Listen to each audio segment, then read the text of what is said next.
Hello, everybody, and welcome to the show today. Today, we're going to be diving in. We're going to talk about how to start a business, the exact stages that you're going to go through, the steps you're going to go through to set up a business and do so credibly, where it makes your business fundable. And we're then going to talk about all the funding you can get in each stage of a business. So we're going to talk about how to get money, even from the startup stage of a business, all the way through to getting, multi-millions of dollars for major expansion as the business actually grows.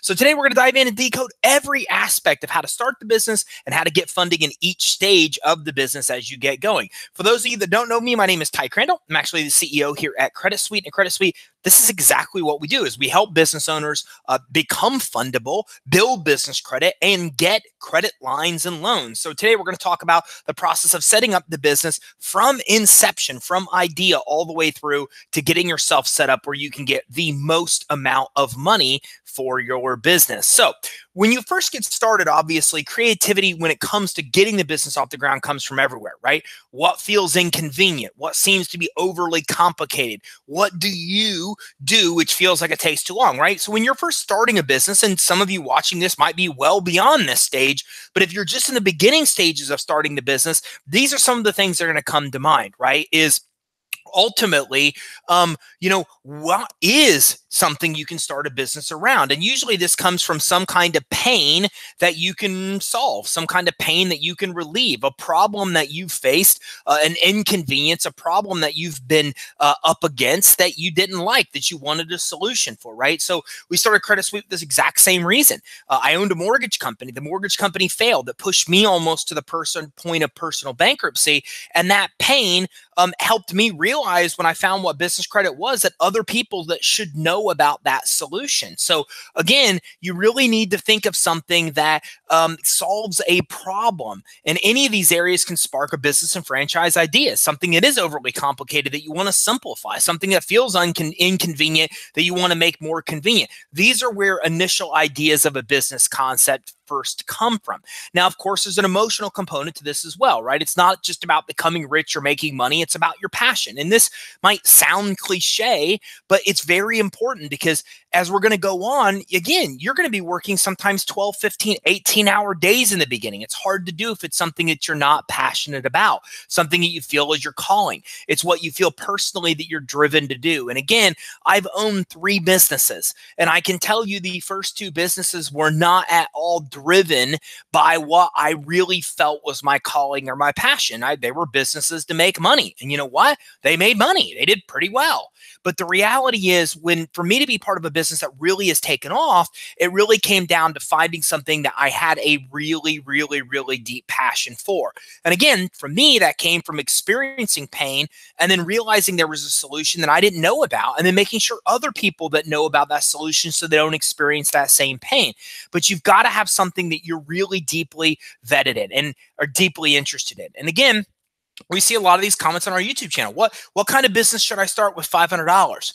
What kind of business should I even think about getting? Well, again, you got to think about the problems you're going to solve. And the more passionate you are about what you're doing, the better it's going to be, because you're going to commit a lot of time, a lot of energy as this thing gets going. So you'll probably work 10 or 15 hours a day. It's exhilarating. It's also very tiring. And of course, it can sometimes feel overwhelming. But as I often say, look, if you love what you do, it does not seem like work. I get up, and as a matter of fact, this morning, I'm ready to go to work about an hour earlier than normal. And my wife said, "What's going on? Why are you up?" I go, "I don't know. I was awake and I didn't feel like doing anything other than just working. So I figured I'd just get out the door an hour sooner." Okay, that's easy for me because it doesn't feel like work. I love what I do. I want to come here. It's exhilarating. It's exciting. So you need to have that kind of commitment and that kind of passion, because you're dedicating so much time to this, especially in the beginning. So again, what do you do that's unique? This really comes down to a niche. So if you're in an area, especially that already other people are in, then you kind of may have to carve out your niche in that area. What do you do that's unique? So for example, we're really big in the business credit space, but if our primary driver was the financing space, well, then a lot of people pick one kind of financing to go into. For us, what makes us unique is that we deal with all different types of financing, and that's not something that's normally found with lenders or funding sources that's out there. So if you're in an industry like business financing, I just use as an example, where there's hundreds of thousands of players probably there, you have to find your niche. What separates you? What can you focus on within that larger segment?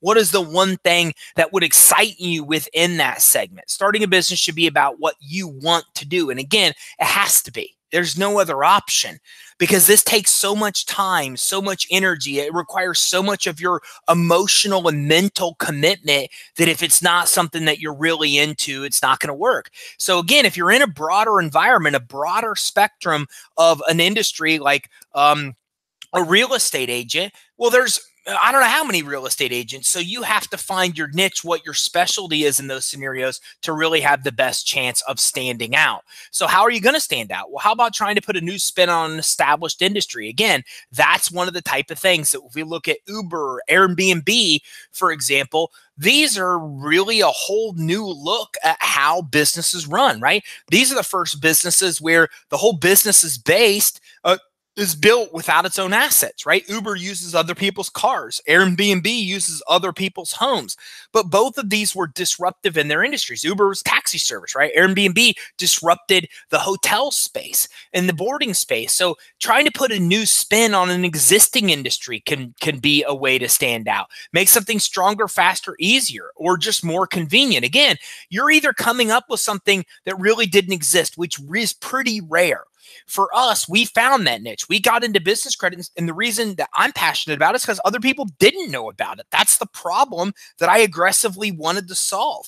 But more than likely, you're getting into an industry that somebody already possesses, right? And so the industry before this, I owned a credit improvement business. Well, then the question becomes, how do you do that better than everybody else? What's stronger, faster, easier?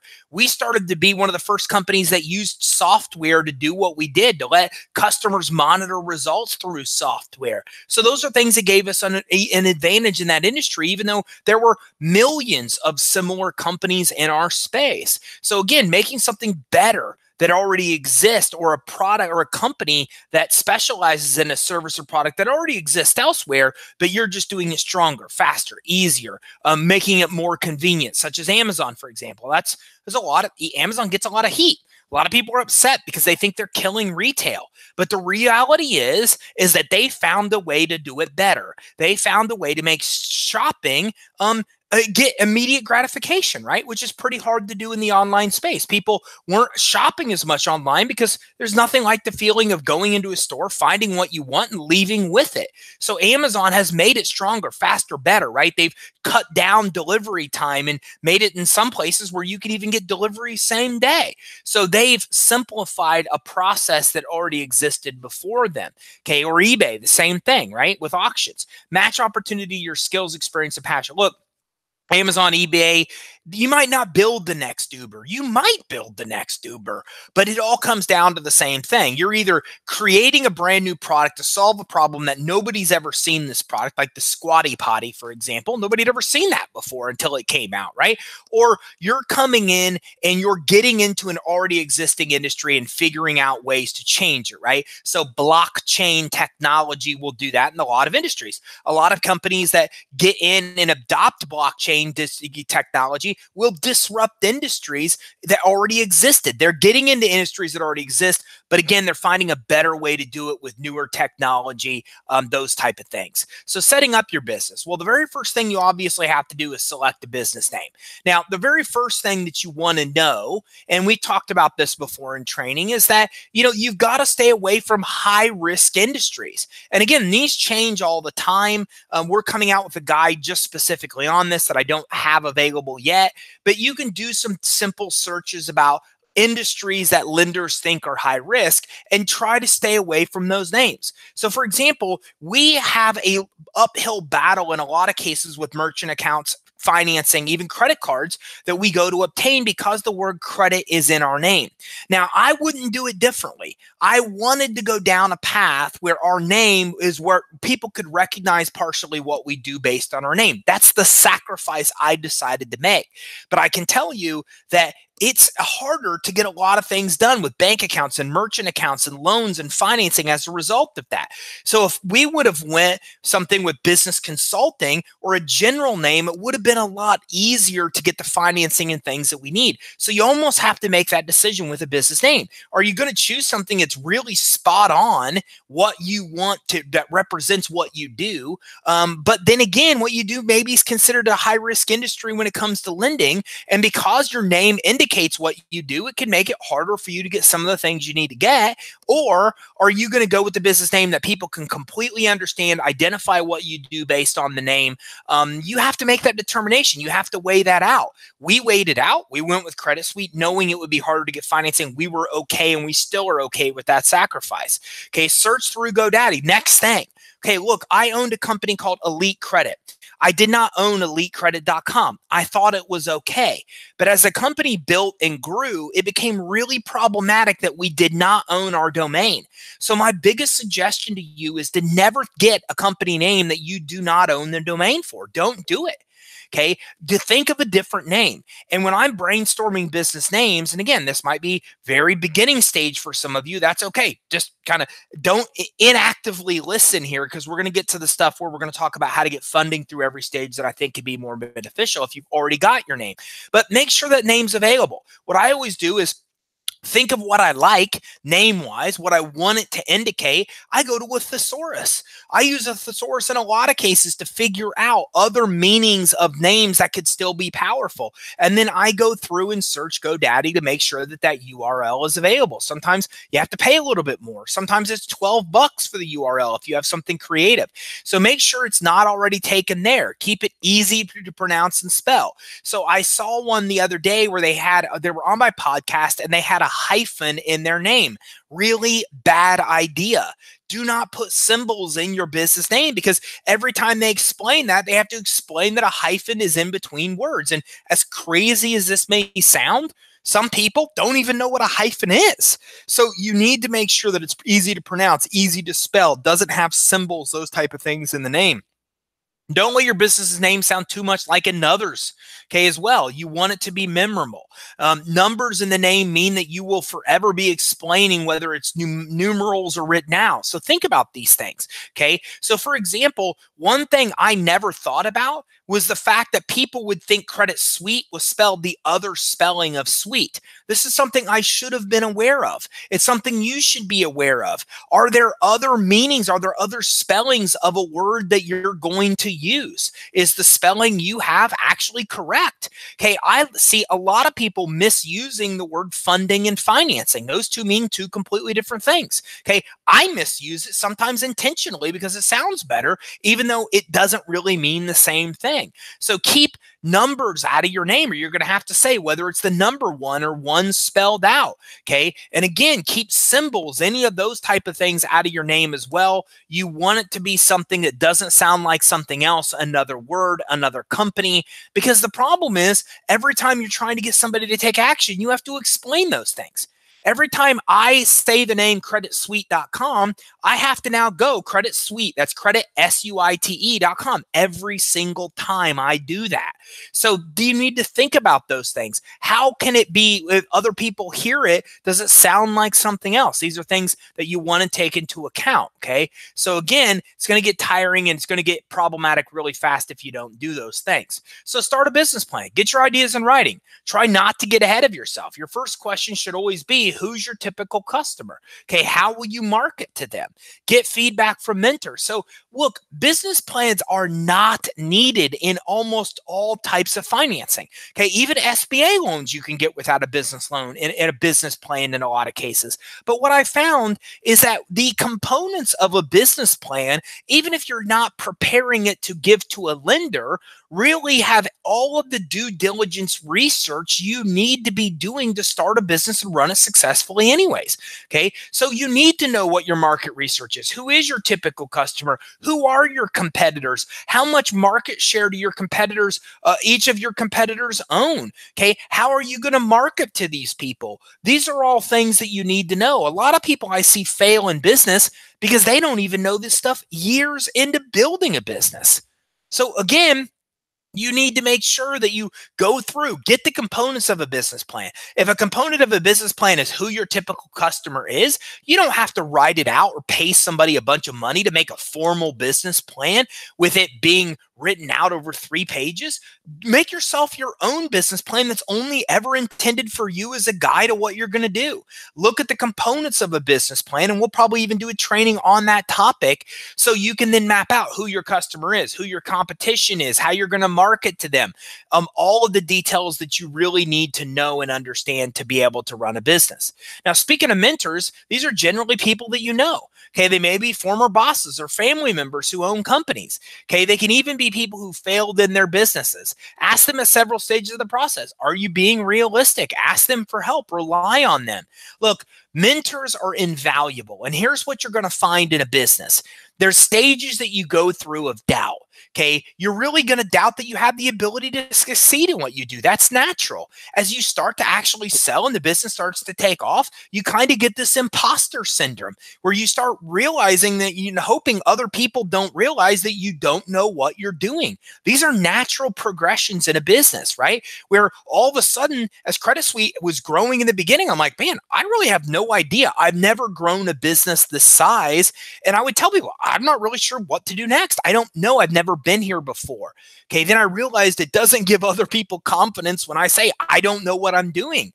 So again, but you have this imposter syndrome where you feel like people are going to find you out and discover that you really don't know what you're doing. But here's the big reveal. None of us know what we're doing. Almost all of us that are entrepreneurs, we're all figuring this out as we go. That's why we're here. It's our personality type. It allows us to, on a whim, figure things out as we go, to explain things to people while we're Googling the answer and figuring them out. It's natural.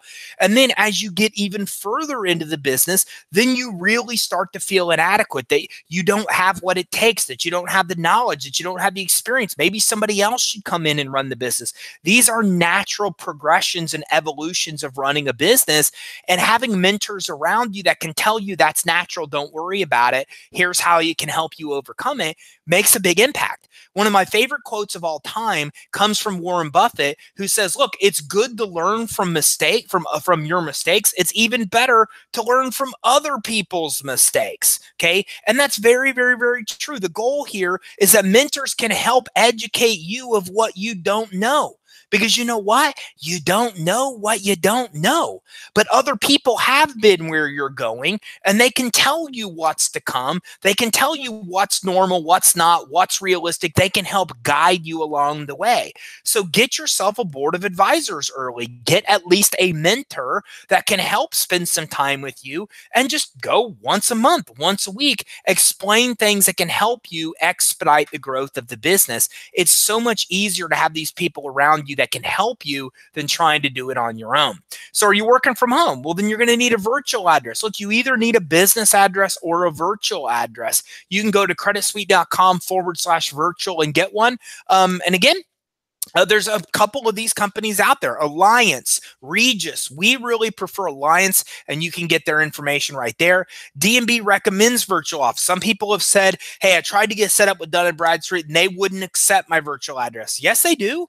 Because if you go to their website, they even talk about the benefit of virtual addresses. They're big advocates, but you have to be careful that you're not getting a virtual address that looks like a virtual office, but it's really a P.O. box, okay? So there's a lot of these. iPostal is one of them.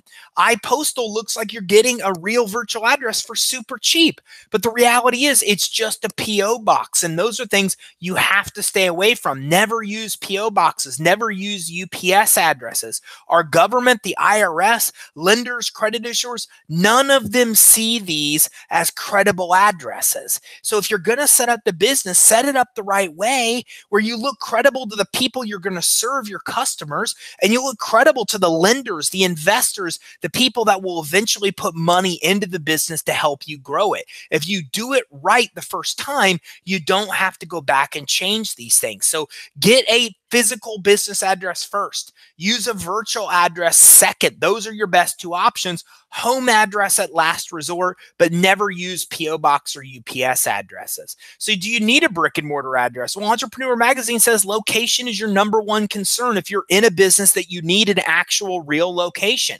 So think about your target market. Who are they? Where are they, right? Where are your competitors in relation to that? Take advantage of their research. Remember, this is what business plans can help you develop. You can figure out who your target market is. You should know that based on the plan. You know who your competitors are. You know how much market share they have. You know how close they are to you. Take advantage of their research as well. Look, there's a reason that when you see a McDonald's pop up, that Taco Bell and these other places soon follow, because McDonald's and these other franchises spend tremendous amounts of money finding the right location. This is why down here in Florida, if they build a public supermarket, then all these people are basically always in exactly the same plaza as Publix, because their research tells them that if Publix has done the research to find that location, that they have a similar demographic and they can basically benefit from the research that Publix supermarkets has done. So again, if other much larger companies have already done due diligence to figure out the best place to be, you might want to be around them. You might want to come in and piggyback off their research to take advantage of that. But again, be sure the area is zoned for your type of business. Be sure that the location you're getting is zoned for business as well, that it's not, for example, zoned as residential, or that your type of business cannot operate in that area. Select a business entity. This is done with a Secretary of State. Look, you could pay LegalZoom. You could pay incorporate.com, 101incorporate.com. I've spent a lot of money with 101incorporate.com before I figured out that I could just go to my Secretary of State and do it for half the price. So corporations, businesses are first set up on the Secretary of State website. If you don't know what yours is, ours is sunbiz.org in Florida. I memorized it many years ago. Go Google Secretary of State, set up new business state that you're in, and you'll find that Secretary of State website. Now, consider DBA status for sole proprietors. Don't even be a sole proprietor. That's my advice to you. One of the first questions when you set up an entity is, what type of entity are you going to choose? My advice to you is to choose a corporation. Just choose an S corporation when you first get set up. You have the benefits of separating your liability, but you still have the same things with the taxes, not double paying taxes that you would with these other entities. The problem with the sole proprietorship is you are the business. If the business gets sued, you can get sued. Not an attorney. This isn't legal advice, but that's the reality of the scenario, is that if you are the business, and if the business gets sued, you can get sued. You'll never really be able to separate your liability. So if you're a sole proprietor, consider doing a DBA. Then at least your business name isn't the same as your actual name. Now, again, your business entities are going to define the tax status you pay and your liability obligations. Let me save you a bunch of effort from going to an accountant and doing any of that other stuff. Okay, if you want to do it, please don't take my advice, go. But to save you the money, file an S corporation. It's the best course of action. If you're going to build a really big business, then you might want to do a C corporation, or do an S corporation and then convert it to a C corporation down the road as the business grows. What's the difference? With an S corporation, the company's loss or profits rolls right over to your personal tax returns. So you're only paying taxes on it once. With a corporation, the profit or loss stays within the corporation. So you're paying taxes on the corporation's profits, then you're paying taxes on your own pay as well. So you're paying twice as much in taxes. But again, C corporations or S corporations are never multi-million dollar businesses. Okay. Eventually you're going to have to go to a C corporation in due time, but starting with an S corp is probably the best way to go. So get your basics set up. Set up a toll-free phone number and fax number. Nowadays, you can go to a place like Ring Central. You can get a toll-free number and a fax number that are exactly the same number for like less than 20 or 30 bucks a month. Lenders and customers see these as more legitimate. You also want to go to 411. Actually, this is inaccurate. I don't even know why I put that on there. You want to go to List Yourself. That's the company. List Yourself will get you listed with 411. The reality is 411.com is not 411. Okay, they are two different things. So you want to go to List Yourself to get that 411. All of this builds the fundability of the business. What is fundability? Fundability is the criteria that lenders and credit issuers have that you must meet to get approved for financing, that they won't tell you about. It's kind of their secret sauce. It's their formula. It's their algorithm of approval. And if you want to make sure that you check all the boxes on credibility for lenders, which is a lot of why people get turned down, then do these things. These things are what make you more fundable, what give you the best chance of getting financing. And it's also going to build your own confidence in your business. Look, when you're out in the space and you know you have the address, the phone number, the website, that all that stuff reflects that you're credible, then you never need to be biting your fingernails off worrying about this stuff. You know you have the right perception to lenders. You know you have the right perception to credit issuers, even customers, potential investors as well. So buy a web domain and professional website. Okay, you can get hosting from a company like GoDaddy. You can get the URL, the hosting, the email, everything from them. There's a million of them you could do it, but I love GoDaddy. They have some of the best service I've ever experienced. So I do all my hosting, I do my URL purchases, my emails, all of that from GoDaddy. Don't use Weebly or Wix, because the problem is that you need your own domain. If you do those kind of sites, they're going to have you do it on their domain. You never want somebody else to own your domain. So you need to make sure you set up your own website to do that instead of using services like that. Now, you can use Upwork to get set up. Okay, I personally have a place called... been a long time since I've used it, but I think templatemonster.com. I don't think it's monstertemplate.com. I think it's templatemonster.com.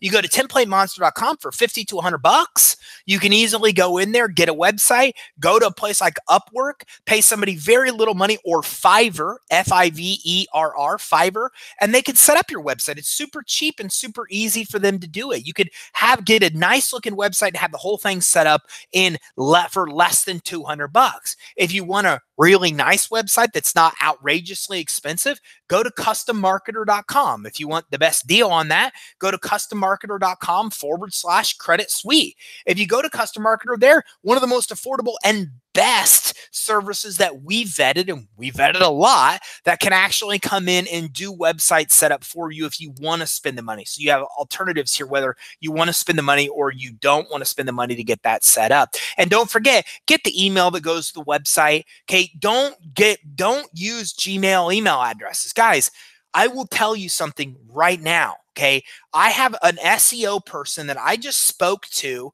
on, I don't remember, 2 days ago on a call. And what we found was that we're not going to go with them. And I can tell you that we would spend about $30,000 to $50,000 a year with this company. Do you know why he lost the business? One of the factors, he has a Gmail email address. Wouldn't use them. I went to his website. He had dead links on his website, but yet he's in the SEO business, and he uses a Gmail email address, which makes me question his credibility. So those are factors that we did not do it. He lost a huge account for a reason he'll never even know.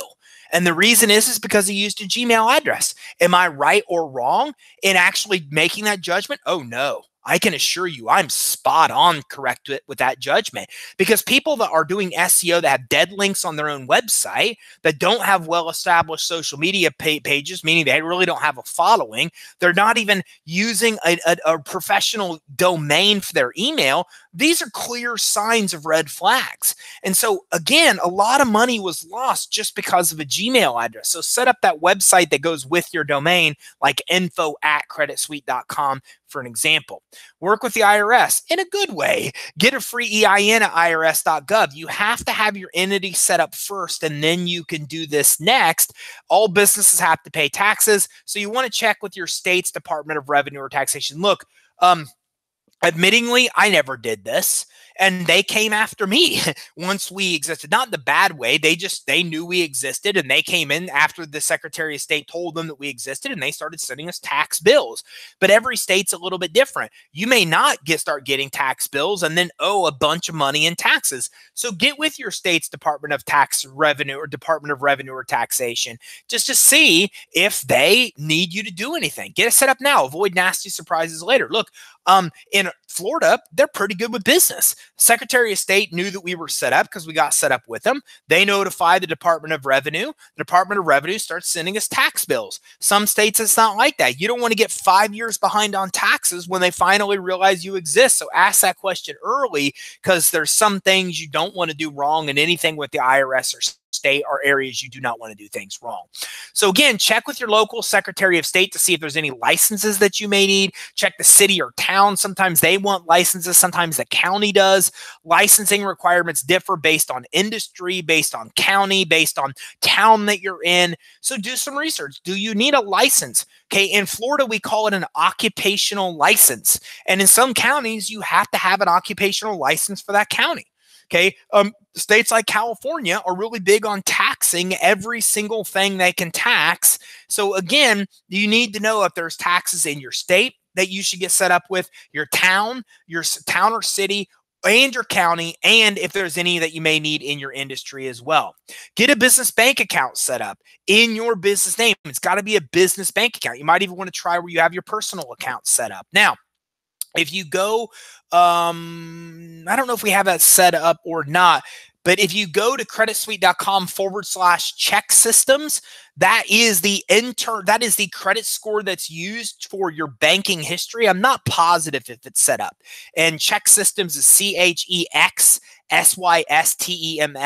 But if we have already set that up, you can go there, and that's the information you need to access your check systems credit report. And your check systems credit report is all of your banking history, your credit history that's based on your banking history.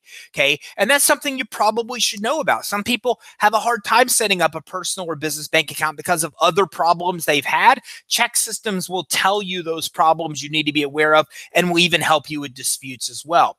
They know your reputation for paying your bills, your bank does, and that opens up financing options for you as well. Look, up until recently, I kept my personal and business bank accounts at separate banks. Don't know why. I think I was too lazy to change them. And then my wife's, somebody broke into her car, stole her checkbook. We had to shut down the account, and we just decided to move the whole account where the business accounts were.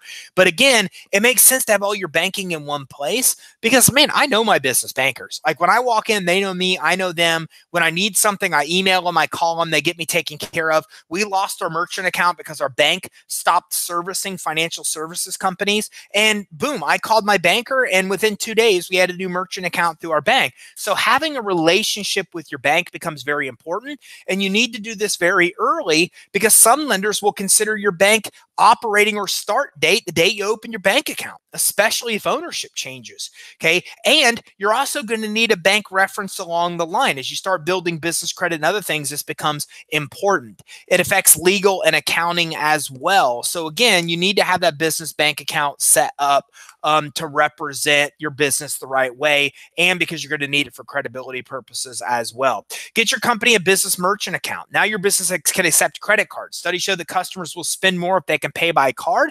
It also increases your financing options as well. It's generally more secure as well. Now, I use a guy, his name is Jeremiah Davis. Jeremiah Davis has helped me set up merchant accounts for, I don't know, 10 years now. His email is jdavis@cmsrep.com. Okay, so that's jdavis@CMS, which is short for Capital Merchant Solutions.com. So again, try him out. If you don't have a source, try Jeremiah out. He's somebody that I've been loyal to for a long time because, again, he's always taken care of me. So even when things were bad, even when my credit was crap and I had a startup business, he still was able to help me. So he helps people in all different kinds of scenarios. Budgets and finances. So you've got to revisit what your budget is offered. And yeah, you need a budget. You need to know how much you're going to spend on what type of thing, or expenses will get out of control really quickly.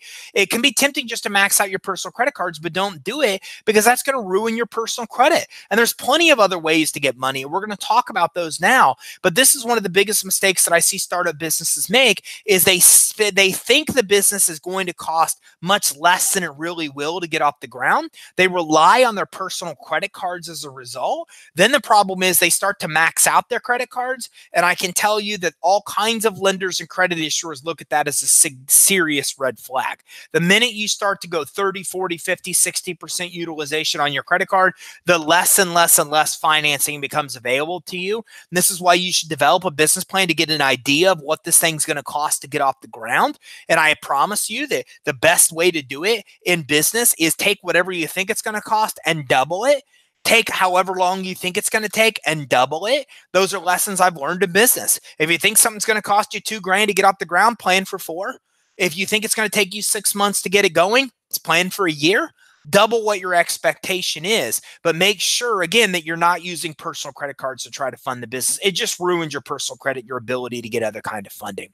So let's talk about early funding opportunities. Talk to the people that you know, family, friends, coworkers, okay? Now, in this case, they may be angel investors. So just so you know, the statistics are that 75% of business owners get money from family and friends. Also, just so you know, angel investors, a lot of angel investing is called affiliated angel investing, which means the investing is coming from people you know, affiliated, people you're affiliated with. There's unaffiliated angel investors too, and we'll talk about that a little bit later. But most angel investors actually are people you know. Okay, the money they provide you can be small, or you may consider crowdfunding as well. So look, with angel investing, a lot of it might be $5,000, $10,000. It's very small amounts of money. You may give them a rate of return on that money. Maybe you'll pay them 10% or 5% or 20% return on the money. Maybe you give them ownership equity in the business because they give you the funds. There's a lot of different ways to do it where they can be rewarded financially because of the actual commitment they're doing other than just giving you money. So leverage the assets you already have as well. Those might be retirement funds you saved up, or your ability to line up investors, as we just talked about, angel investors, or your creativity, artistic inventor. Now, again, if you have something that's inventive and creative and a new product that the world's never seen, well, that's perfect environment for crowdfunding in that scenario. Or maybe you're good at making a pitch. Maybe you're good at pitching people. Then you may be good for venture capital. You may be good to talk more to private investors. So again, this really comes down to your strength. So there's a lot of ways to get business funding. Some depend on industry, and they may also depend on your time in business or your ability to secure collateral as well. So let's talk about some of these you can get throughout the funding or throughout the business growth process. So one of them is called securities financing, and what it really comes down to is using stocks and bonds to actually get financing. Now, the nice thing about this is you can use your own or those of others as well. And the nice thing about that is since 75% of people get money, or business owners get money from family and friends, it's much easier to tap into dad's stocks than dad's bank account. And by that, I mean that if I go to dad and ask for 50 grand, he's got to take 50 grand out of the bank account. That's 50 grand less he has. That's less interest that he can earn on that money, for example. But if I ask dad to leverage his stocks worth $50,000, well, that's a whole different story, because he would only ever suffer if I didn't pay the loan. Then they would take back his stocks. But again, if he gave me 50 grand and I didn't pay him back, he'd be out the 50 grand either anyways. So using something like stocks and bonds as collateral is a much easier way for you to get money from family and friends than trying to get it as yourself by using them as a guarantor. Personal credit quality doesn't matter, and revenue doesn't matter. So this is money you can get even as a startup stage. Now, 401k, use an existing 401k or IRA as collateral for business financing. These are IRS proven strategies, so there's no tax penalties, and you can still earn interest on the stocks and the 401k on this as well. So what's nice about this, and you can roll over 100% of what's in your 401k. So one of my friends is doing this right now. He's retiring as a firefighter, which is pretty cool because we're both at our 40s, and he's going to be retired with full pension, and he's opening a bar. Don't know what it is with that segment of firefighters and cops that wants to do that, but we had another one of our clients that was a police officer, retired, wanted to open up his bar. The problem is he went to his bank. His bank would give him 25 grand. He got 750,000 through 401k financing. Same with my buddy. He's using 401k financing to finance the bar. Look, if you think about it, a 401k is just you're investing into other people's businesses. When you do 401k financing, you're investing into your own business instead. The other thing that you should know about this is that, again, the majority of 401k financing comes from startups and comes from partners opening startups. So tapping into each other or your own 401k is one of the most common ways that businesses get get started, especially when partners are involved. Okay. Again, no consumer credit check, no financials. It's no doc financing. So again, a really, really, really good way to go. So grants are like scholarships, right? You don't have to pay them back. There's no money that needs to be paid back. Now, HUD has these. Housing and Urban Development's one agency that handles out grants. If a business is not related to housing or city development, then it won't be approved. But if it is, then HUD grants are a great option to go with. Okay, you can search for HUD grants here, portal.hud.gov, and that's where you can get started with finding some of their grants. Look, I love grants. I love grants for two reasons. One, it's free money. It never has to be paid back. For three reasons. I'm going to add another one. Second reason, nobody knows about these things. Like everybody's out trying to get loans and nobody's focusing on grants that are available to them. And thirdly, again, most people are too lazy to even do them. There's some paperwork that needs to be done to get grants. But if you now know about grants, it's on your radar and you're willing to do the paperwork, then you have a huge advantage over people that don't know about these or aren't willing to do the work. Okay. Notices of funding availability include the contact where to send an application, and this is something you'll get into when you get into HUD grants. If you apply for more than one, then you have to fill out a separate application.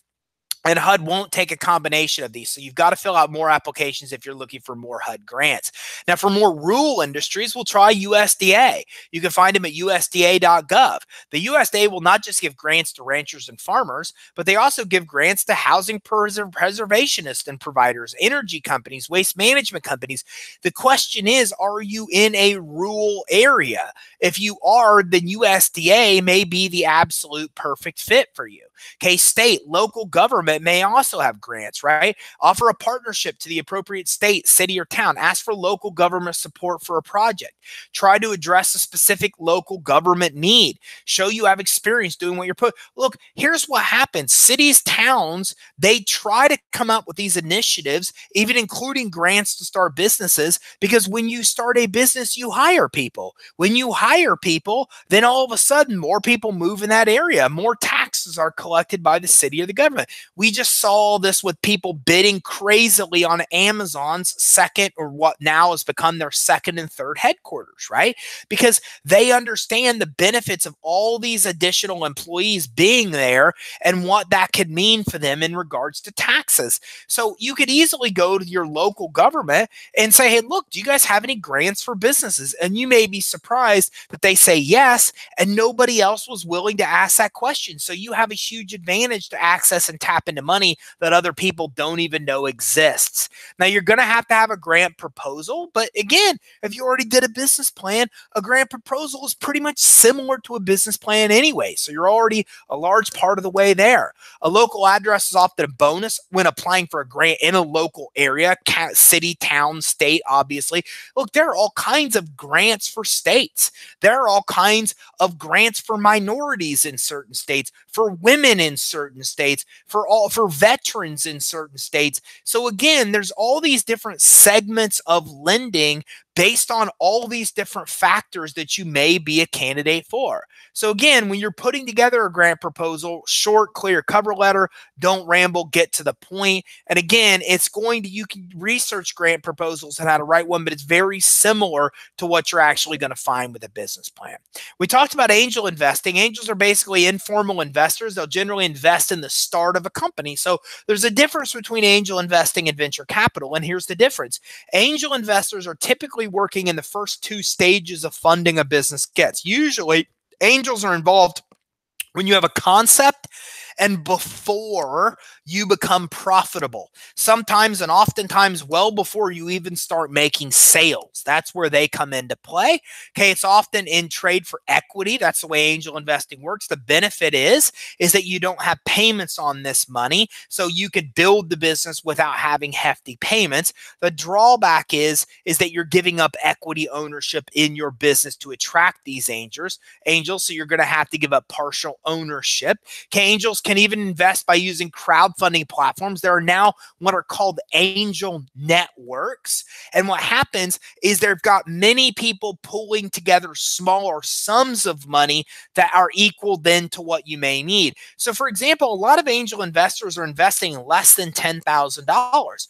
Angel investing networks will let people come in and invest $100 to $500. They pool the money together, and then you get the 10 grand, for example, in one shot, even though it's really coming from 20 different investors. Okay. So anybody can be an angel investor. Remember, there are affiliated angel investors. These are people you know. There are unaffiliated angels, people you don't know. And for the record, unaffiliated angels are the ones that are attracted to the fact that you have affiliated angels, which, by the way, like my graphics guy crushed it with this graphic. How awesome is that? A gold angel holding a dollar sign. I mean, you cannot find a better graphic for angel investing. So again, you get a huge benefit if you're coming in and working with people you know that are affiliated angels investing monies. It then becomes easier, and other people that are unaffiliated are more inclined to give you money. So again, have confidence in your idea, because if you do, then it makes it easier for you then to turn around and ask for the funding you need.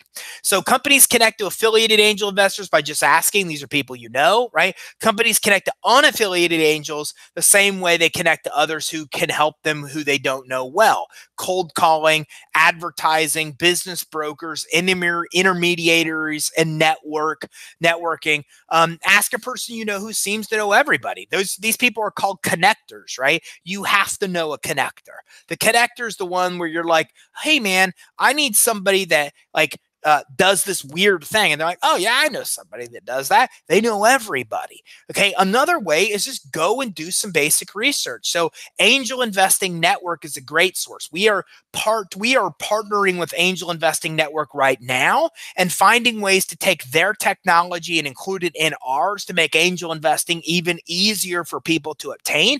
So there's all kinds of places that you can go. If you go to youtube.com/credit suite and search angel investing, then you'll find our webinar on this where I showed over 100 different individual and networks for angel investing, so you don't have to do the research. We already did a lot of that for you.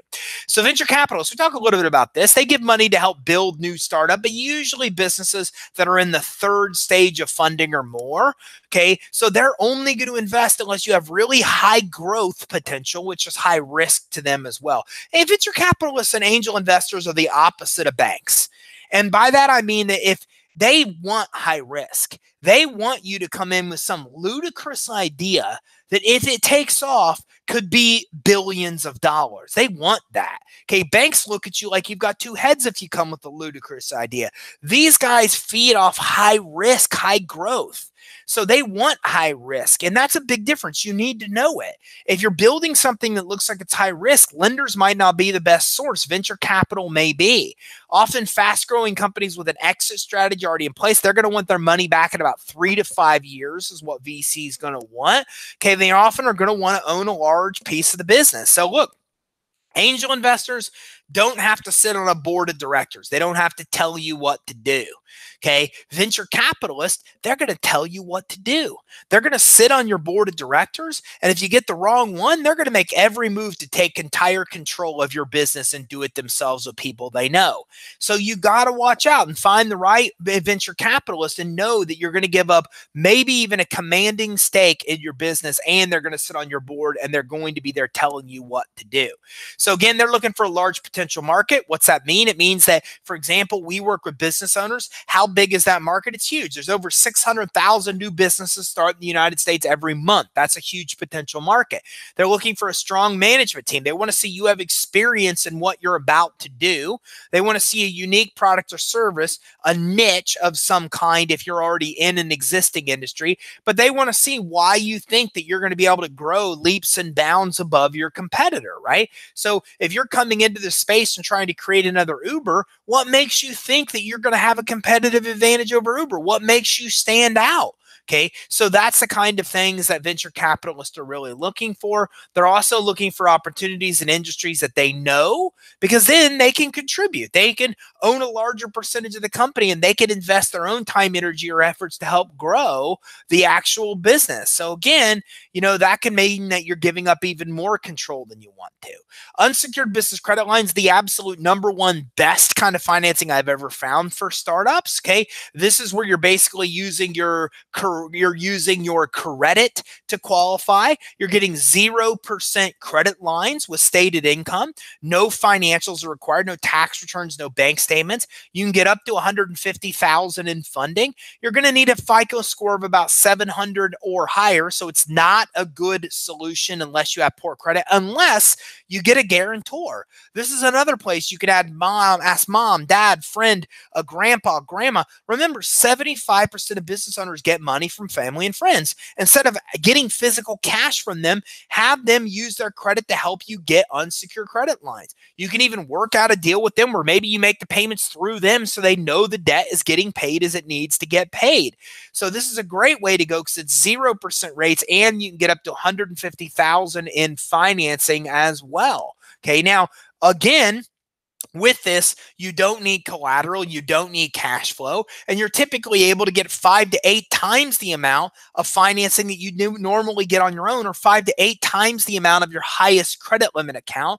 And my favorite part of this is that a lot of these accounts report to the Business Credit Reporting Agency, so you're building business credit at exactly the same time.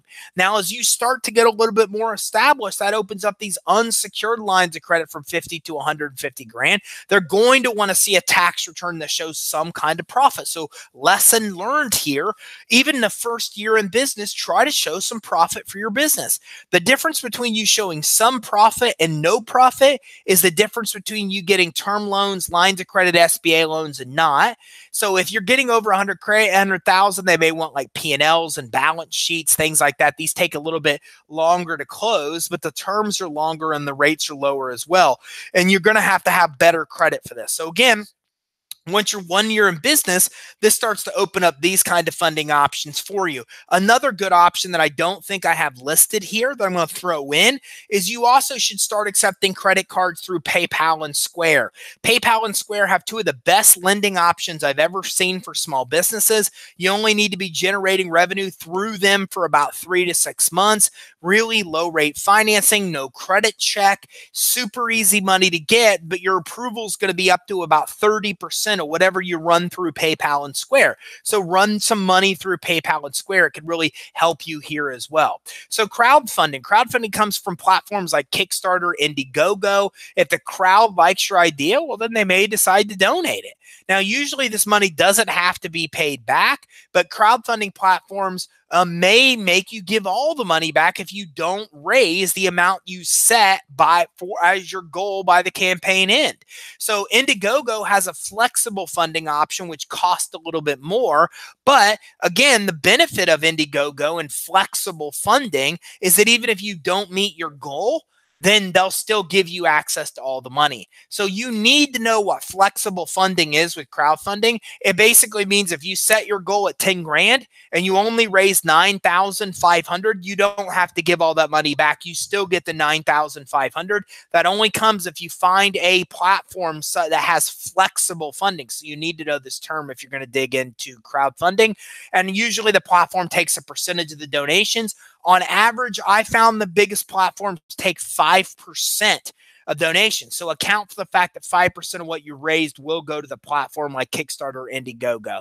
Okay, get donors excited about donating, evoke emotions, urgency, novelty, scarcity, cool factor. These are what makes people want to invest into crowdfunding. Look, crowdfunding works for 2 reasons. Because you have a social network you can share the project to and get your own social network to help draw attention to the campaign.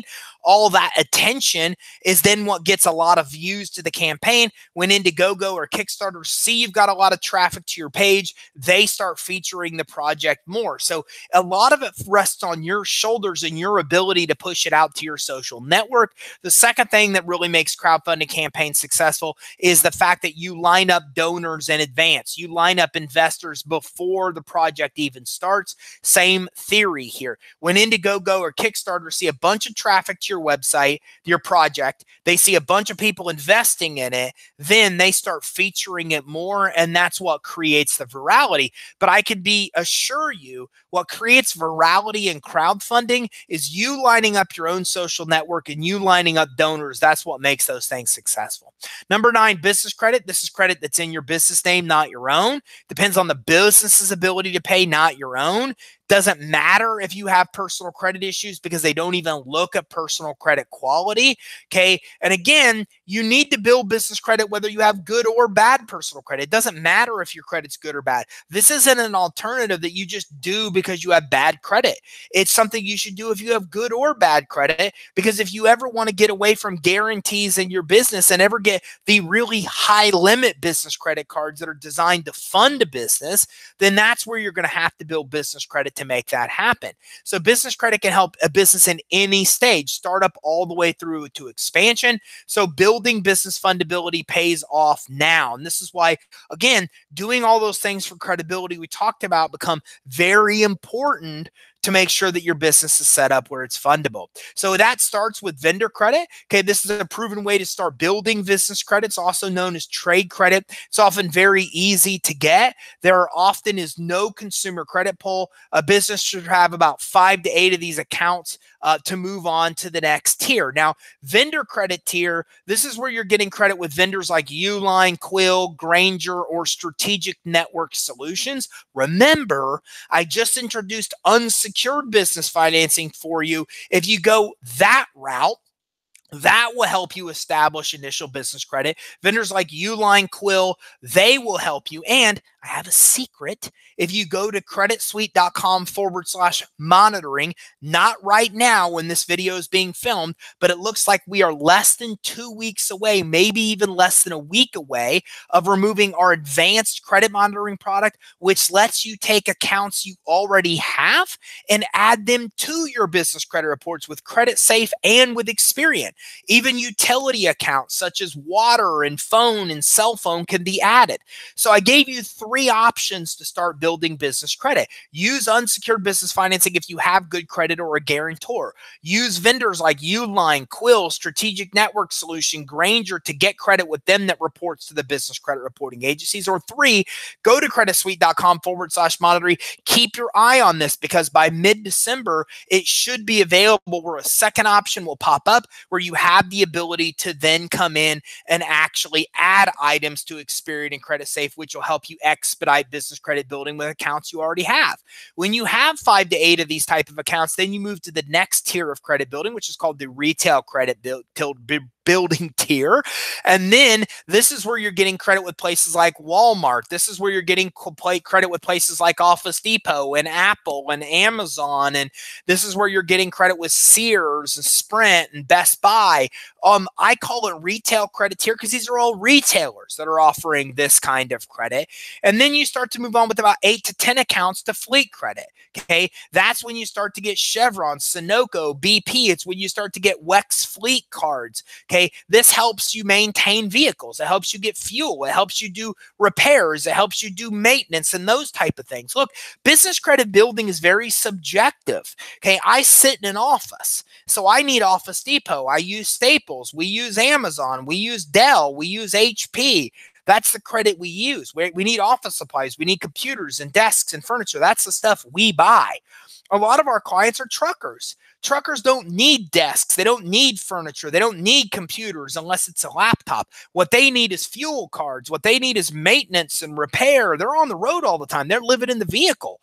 So again, the type of credit you may need depends on the business that you're in, but business credit building will get you all of it. Everything you need, almost whatever kind of industry you're in. The final tier is what we call the cash credit tier, 14 accounts reporting. Then you move on to get Visa cards and MasterCards and American Express cards. This is cash credit that you can use anywhere. Okay. Now, again, this is very important. When you start up a business, don't think you need $50,000 to get it off the ground. Figure out what you need the money for. You may think that you need 10 grand for computers and 10 grand for office supplies and 10 grand for office furniture. You don't need a $50,000 loan for that. that, you can use business credit and get $10,000 credit cards to get all of that within 60 to 90 days easily. That way, if you get a $50,000 loan, then you only need 10 of that for what you need. The rest of it, you can use business credit cards for it. So business credit, anybody can get. It's fairly quick to get, and it helps eat up a lot of the expenses that you may try to get a loan or credit line for, then leaves that money on the loan or credit line that you could use for other purposes. So let's recap here. Look for niches which need improvement. Again, you got to find something you're passionate about. So if you're going to find something nobody's done, that's fantastic. Crowdfunding, venture capital, they want to talk to you. Okay. But if you're got a product and you're in an industry that everybody's in that industry, like a real estate agent, find your niche, and then that will help you really grow within that niche. Maybe you're a real estate agent that only works with new construction. Maybe you're a real estate agent that only works with women borrowers. I mean, find what your niche is, and then it's easier to earn your reputation and name in that niche. Now, again, is that scary? Is it scary to be a real estate agent and only work with women when you eliminate all men? Yeah, of course it's scary, especially when you start a business. But what you'll realize is that if all of your materials are all around how women should buy homes or where the mistakes women make when buying homes, then all of a sudden what happens is you dominate that niche. All the women that are buying homes are going to follow you because you're the only one with information about teaching women how to buy homes. So it's completely scary finding a niche like that. But again, the benefit is that you'll build a stronger following and a stronger tribe because you're one of the only people in that niche that's talking about those topics that are relevant to those people. So sure, you may not get as many borrowers that are men if you're a real estate agent that's targeting women, but you know what you're going to get? A heck of a lot more women that are loyal to you because you're the one teaching education about how women can buy homes. That's only an example of how niches can be important. Match opportunities with your skill set. Sounds, what are you good at? What do you like to do? What problem are you solving? What's going to be your passion? Remember, you're going to dedicate a lot of time to this. Set up that business fundability. Not only does it matter a lot for potential investors and customers, but it matters a lot for lenders and credit issuers as well. Find business mentors. Look, it's better to learn from other people's mistakes than your own. Okay, don't cost yourself years of business growth because you're making mistakes you could have avoided where people have already made those mistakes and they're around you as mentors to tell you what to avoid. Find the people around you that could be a mentor. Maybe they're in business, maybe they're not in business, maybe they sold the business, maybe they failed in the business, but again, they can still tell you what to look for. Okay, tell your contacts about your idea. Tell the people around you about your idea. Here's why. A lot of people are sick and tired of investing into things where they don't get a rate of return. They're sick and tired of investing into real estate. They're sick and tired of investing into the stock market. The newest thing in the business lending space is people, individuals, putting their money places where they can invest into privately held businesses. It's completely changed the landscape that you and I live in. Now, for the first time ever, peer-to-peer lending platforms, people that are opening up the ability to invest into private companies like you can public, these type of options, angel investing that are affiliated angel investors, all this funding is popping up where people around you could be the people that say, hey, I want to invest in your idea. Then you could tap into their credit using unsecured business financing, their 401k using 401k financing, their stocks or bonds using stock or bond financing. You have a bunch of ways to tap into their money. And this is the newest wave that hit the business financing world is individuals pulling their money together to invest into businesses. So I'm telling you this because you may think, well, you know, I don't want to go get money from my friend. I don't blame you. I don't want to borrow money from my friends either. That's not the point. The point is that by telling other people what you're doing, you might find people that aren't looking for a hand there to give you a handout. They're looking for an investment opportunity. And if they know you and go, dude, I know you crush it at that. And you know what? I'm sick of losing my butt in the stock market. I'm going to put some money into your business instead. That very well can and does happen every single day. But you know what? It'll never happen if people around you don't know what you're doing. Okay. And again, they may want to invest, which is why you're doing this. Look for funding and leverage personal assets as collateral. Remember, we talked about this, 401ks, these type of things. Consider crowdfundings, grants, seek angel investors, venture capitalists, unsecured business financing can work as well, whether it's your credit or somebody else's that you're tapping into. So I talked pretty fast, and we still went over an hour because there was that much information. But we've talked a lot about everything you need to know, from a concept and an idea to getting your URL, to getting the website, to getting the business name, the email address, to everything along the way, to a bunch of ways you can get capital throughout the business and throughout the beginning stages of the business. So you now have a pretty good understanding of everything you need on how to start a business and even how to get funding throughout the business. If we can help you along the way, let us know. 877-600-2487, info@creditsuite.com. At Credit Suite, there's three things we do. We help improve your fundability to make you more lendable. We help you build business credit, and we help you get loans and credit lines, and we never charge you a dime to get loans and credit lines. So again, if you're interested in that, go to creditsuite.com/get funding. We'll talk to you more about all these financing and options and more that may be available. And don't forget, at the top right of our page, creditsuite.com, you can follow us on Facebook, where we go live Wednesday, and it's a live Q&A. You can ask me questions. I answer them in real time. It's the only format I have where in real time I'm here to answer your questions and teach at the same time. YouTube, where we go live every Tuesday at 1 o'clock Eastern, as well, almost every Tuesday, unless it's on Christmas or something crazy like that, because that time of year is coming up. And on Instagram, on Twitter, where we're doing things daily. We even have a podcast where a lot of people are listening on their go, where we're listening on the go, where we interview people that talk to you about all different types of topics, from investing in real estate to websites to everything you need to know that are hacks and tricks and tactics to be able to build your business. And we do all that on iTunes as well. So check it out. It's all on the top right of our page, creditsuite.com. And don't forget, if this makes sense, you're watching on YouTube, like and subscribe. If you listen on YouTube or you listen on iTunes, leave us a good review if you like what you're hearing. And if there's anything we can do to help you along the way, just let us know. 877-600-2487, info@creditsuite.com. Thanks, everybody. Have a great day.